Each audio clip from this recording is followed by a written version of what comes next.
I'd like to say good morning, good afternoon, and good evening to all of my many friends, also to my many enemies. Once again, this is another episode of Roosevelt Sounds Off, and hopefully, I'm watching the news or CNN on this government shutdown, keeping abreast as to that. So hopefully, I got the TV going in the other room. Hopefully the camera's not picking up any of that sound. But if it is, hey, at least you're getting Roosevelt Sounds Off just as it is. And, that's what we do. Because no matter what, I'm still going to keep on doing whatever I'm doing despite what's going on. With that being said, tonight I'm recording this video. This is Friday night, late Friday night, January 19th, 2018. But many of you all will see this. This will probably be uploaded on Saturday or Sunday. But it's not really trending, but yet in a way it still is. I wanted to cover the story of Harley Barber. As many of you all know, she is the white teenager who was a student at University of Alabama, and she went on a racist rant on social media saying the N-word and all of this other kinds of stuff. But lately, if over the last couple of days, there have been some developments in that, that I've heard of. And, I want to bring it today to you, along with my thoughts of all of this stuff that's going on with Harley Barber, this University of Alabama student. So right now, I'm going to play you this clip. This is kind of disturbing, where she's cursing and shouting and using the N-word just over and over again. So I'm going to play this clip, and this video has gone viral. So many people on YouTube and many people on Facebook have already seen it. But I'm going to bring this to you. And then after that, I'm going to come back with the rest of my commentary and tell you exactly what I think and exactly what some of the developments have been. Sorority. I've wanted to be an alpha since I was fucking in high school, and nobody fucking understands how much I love alpha C. And now someone wants to stake my fences because I said nigger. You know what? Nigger, nigger, nigger. No, I don't care if it's Martin Luther King Day. Nigger, nigger, nigger. I'm in the South now, bitch. So everyone can fuck off. I'm from New Jersey. So I can say nigger as much as I want. Nigger, nigger, nigger. And if anyone else wants to fucking snake me on my fucking fence for saying nigger, I'm in a fur vest. I want you to buy my fucking fur vest. Because fuck you. Go to Neiman Marcus and buy my fucking fur vest. Because fuck you. If you fucking snake me to my fucking sorority, that means fucking everything to me. Because fuck you. Fuck you. Fuck you. I would literally take. Okay, hopefully you enjoyed that clip, or because of the way she was talking or the way she was acting and just being so downright bold and bogus. On the other hand, let me take that back. Maybe you didn't enjoy that clip, but nevertheless, those are her actions, those are her words. So what can I say except it is what it is? Like I said in many videos, we can't take something of what we want it to be. We got to take it and accept it for what it is. We can't change it. We can't rearrange it. We got to deal with it exactly the way it is. Okay, let's go in.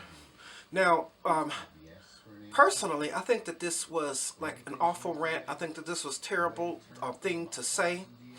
And it's a shame that in 2018, we are still dealing with this problem of white supremacy.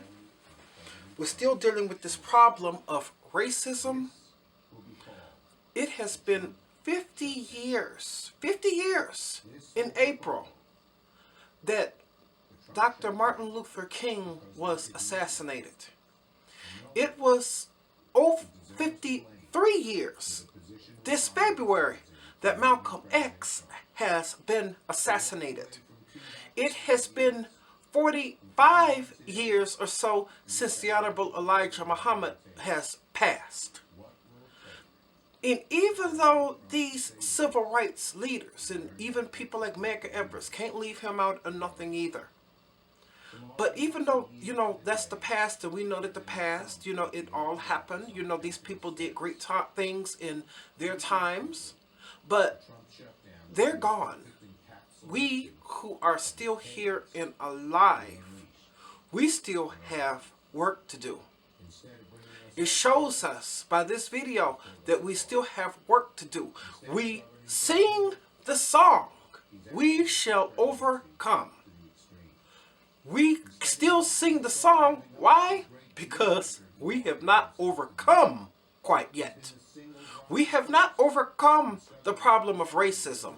We have not overcome the problem of sexism. We have not overcome the problem of police brutality. We have not overcome the problem of the corrupt United States justice system. We have not overcome the problem of the prison industrial complex.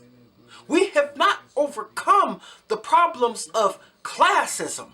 We have not overcome the problem of miseducation in schools. Maybe one day we'll overcome, but as of today, January 19th, when this is being recorded at 11 something at night in 2018, so far we have not overcome. Anytime you are still dealing with this kind of thing, this young girl on here using this word over and over and over again. Now I know a whole lot of you all out there are saying, well, Roosevelt. There's many black people who use the word and call each other that too. I'm glad you said that, because I guess I can be a little bit transparent in this video, because you always hear me say that before I talk about something or someone else, I'm always willing, whenever or wherever I can, to start with myself. Yes, yours truly, Roosevelt, your friend and brother, has been guilty of using that word, and even using that word on this YouTube channel. Yeah, I can give you that. And maybe a whole lot of us who are black should not use the word either, because, if we use it, a whole lot of white people say it's okay for them to use it. And if, a whole lot of people, they always want to classify, they got two different classes. They say you got regular black people, then you got niggas. And basically it's all one and the same, because if you're going to use that word, it's a racist, white supremacist word to describe all black people, because whenever that white man ever really gets mad at you, a white man could get mad at me, and even though, I never been in trouble, never have been guilty of something of a crime, I'm still going to be called that word, no matter what I am. It doesn't matter whether I'm poor and on the street, or whether I'm an attorney, or even like President Obama sitting in the White House. I'm still going to be classified as that word, no matter what I do in this society. That's how come, and you often hear me say, even a whole lot of people, even for good friends of mine have told me I'm preaching a defeatist, message. But I just said sometimes it doesn't bother to do anything in this country, because you're still going to be considered as that no matter what kind of bag that you're in. And I think that that's wrong, and I think that that's unfair just about, for anybody. But it has also been some developments in this case. The University of Alabama said that they don't condone this kind of behavior, and this is not, evidence of, what the school promotes, or, the school's values or anything. In her sorority that she said meant the world to her, that she loved so much, has expelled her as a member. Thank you for that. Alpha Psi or Alpha Phi, whatever kind of, sorority that it is or was or whatever.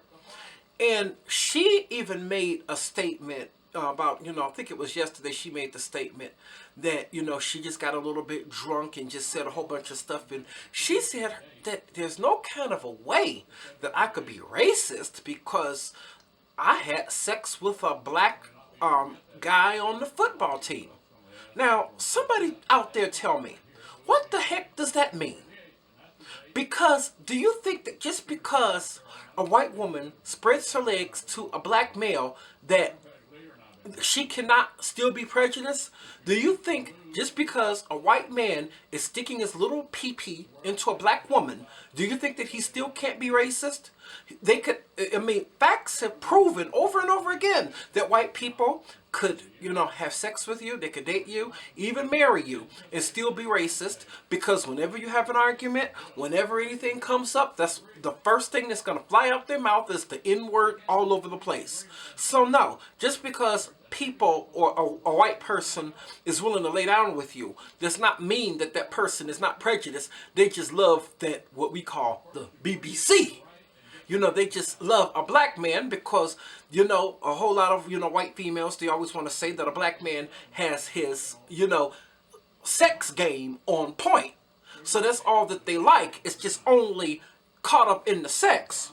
But they have no respect for you as the person. They have no respect for your family. They have no respect for your culture or your people. And it goes to show you that they don't have any kind of respect, because if you had any kind of respect at all, then the N-word wouldn't be one of the first things to fly out your mouth anytime that you get upset. But that is what is happening all over, even in a whole lot of interracial relationships and a whole lot of interracial marriages.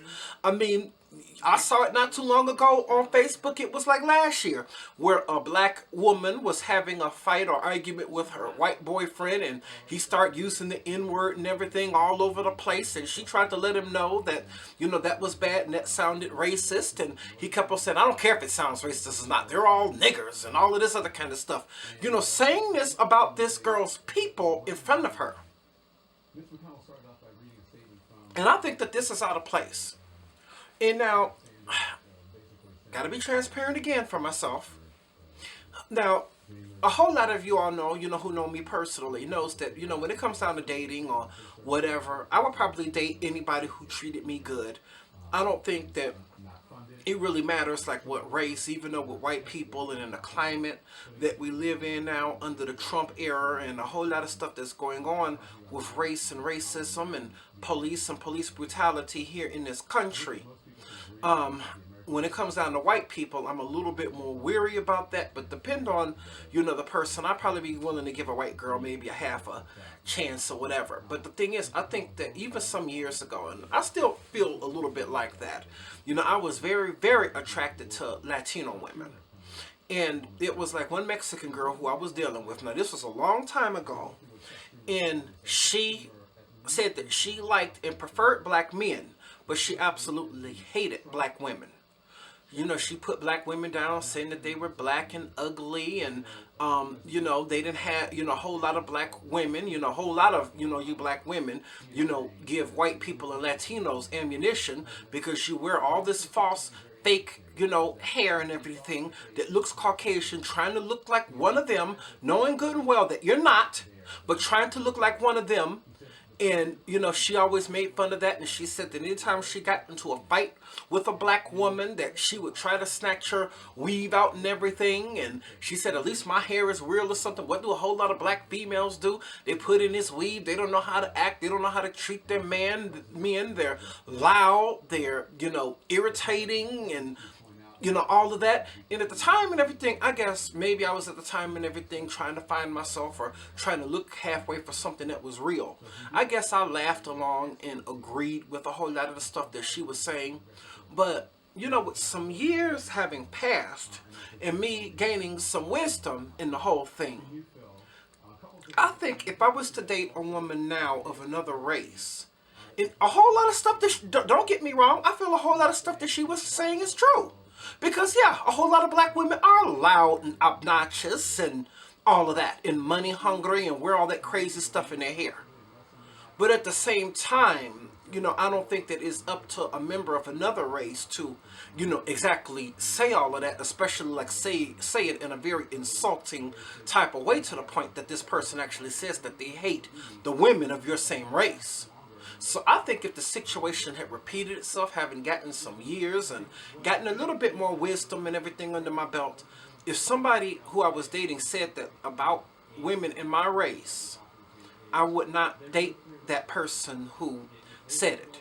Because I got to thinking, later on in life that, what you're describing, because she didn't just say some. She said all black women are this way. So, you know, I know my mother's not like that.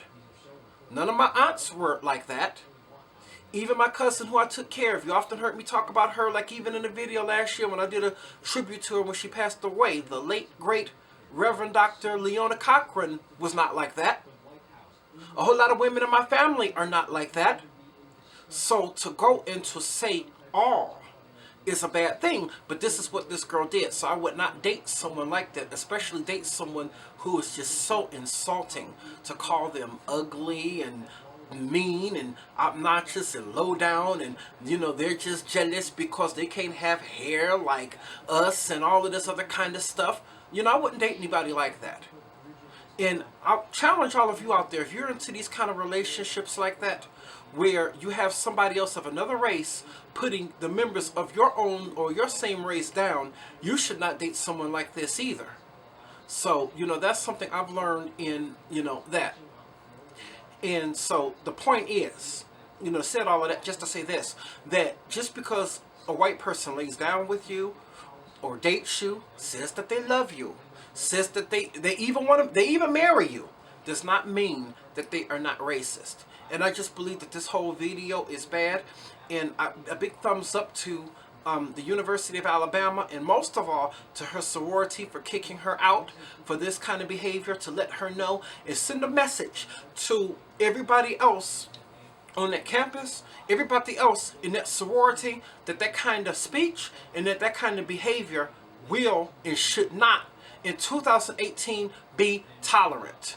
We need to overcome, and hopefully with enough faith and enough prayer, we will, as not only a race of people, but all of us here in this country, whether you be black, white, Latino, or Asian, will overcome the stigmatism and the problems of racism in this country, which has divided this country completely asunder.